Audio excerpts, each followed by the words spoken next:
ನಮಸ್ಕಾರ, ಲೋಕಾಯುಕ್ತ ದಾಳಿ ಟಿವಿಗೆ ಸ್ವಾಗತ. ನಾನು ಗಾಯತ್ರಿ. ಕರ್ನಾಟಕದ ಮೇಕೆದಾಟು ಅಣೆಕಟ್ಟು ಯೋಜನೆಗೆ ತಾಂತ್ರಿಕ ಮತ್ತು ಪರಿಸರ ಅನುಮತಿ ಸೇರಿ ಯಾವುದೇ ಅನುಮೋದನೆ ನೀಡದಂತೆ ಕೇಂದ್ರ ಸರ್ಕಾರವನ್ನು ಒತ್ತಾಯಿಸುವ ನಿರ್ಣಯವನ್ನ ತಮಿಳುನಾಡು ವಿಧಾನಸಭೆ ಶುಕ್ರವಾರ ಸರ್ವಾನುಮತದಿಂದ ಅಂಗೀಕರಿಸಿತು. ಮುಖ್ಯಮಂತ್ರಿ ಸಿ ಜೋಸೆಫ್ ವಿಜಯ್ ನಿರ್ಣಯವನ್ನು ಮಂಡಿಸಿದರು.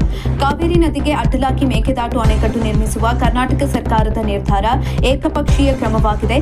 ಮೇಕೆದಾಟು ಯೋಜನೆಗೆ ಸಂಬಂಧಿಸಿದ ಪ್ರಸ್ತಾವನೆಯು ಕಾವೇರಿ ಜಲ ವಿವಾದ ನ್ಯಾಯಮಂಡಳಿಯು 2007ರ ಅಂತಿಮ ತೀರ್ಪು ಮತ್ತು ಸುಪ್ರೀಂ ಕೋರ್ಟ್ನ 2018ರ ಆದೇಶವನ್ನು ನಿರ್ಲಕ್ಷಿಸಿದೆ.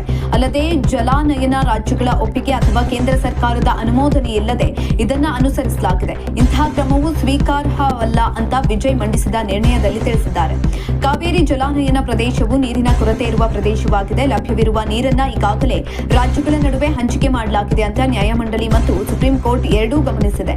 ಜಲಾನಯನ ಪ್ರದೇಶದಲ್ಲಿ ಯಾವುದೇ ಹೊಸ ಯೋಜನೆ ಕೈಗೊಳ್ಳಬಾರದು ಹಾಗೂ ಜೊತೆಗೆ ಹೆಚ್ಚುವರಿ ಪ್ರಮಾಣದ ನೀರನ್ನ ಬಳಸಿಕೊಳ್ಳಲು ಅವಕಾಶ ನೀಡಬಾರದು ಅಂತ ನಿರ್ಣಯವು ಒತ್ತಿ ಹೇಳ್ತಾ ಇದೆ. ತಮಿಳುನಾಡು ಸರ್ಕಾರವು ಕೇಂದ್ರ ಜಲ ಆಯೋಗ ಮಧ್ಯ ಪ್ರವೇಶಿಸುವಂತೆ ಮನವಿ ಮಾಡಿದ್ದು, ರಾಜ್ಯದ ರೈತರ ಹಿತಾಸಕ್ತಿಯನ್ನ ರಕ್ಷಿಸುವ ಉದ್ದೇಶದಿಂದ ಕರ್ನಾಟಕ ಸರ್ಕಾರ ಸಲ್ಲಿಸಿರುವ ವಿವರವಾದ ಯೋಜನಾ ವರದಿಯನ್ನ ಪರಿಶೀಲಿಸಬಾರದು, ಪ್ರಕ್ರಿಯೆಗೊಳಿಸಬಾರದು ಹಾಗೂ ಅನುಮೋದಿಸಬಾರದು ಅಂತ ಆಗ್ರಹಿಸಿದೆ. ಮುಖ್ಯಮಂತ್ರಿ ಸಿ ಜೋಸೆಫ್ ವಿಜಯ್ ಮಂಡಿಸಿದ ನಿರ್ಣಯವನ್ನ ತಮಿಳುನಾಡು ವಿಧಾನಸಭೆಯ ಎಲ್ಲಾ ಪಕ್ಷಗಳ ಸದಸ್ಯರು ಸರ್ವಾನುಮತದಿಂದ ಅಂಗೀಕರಿಸಿದ್ದಾರೆ.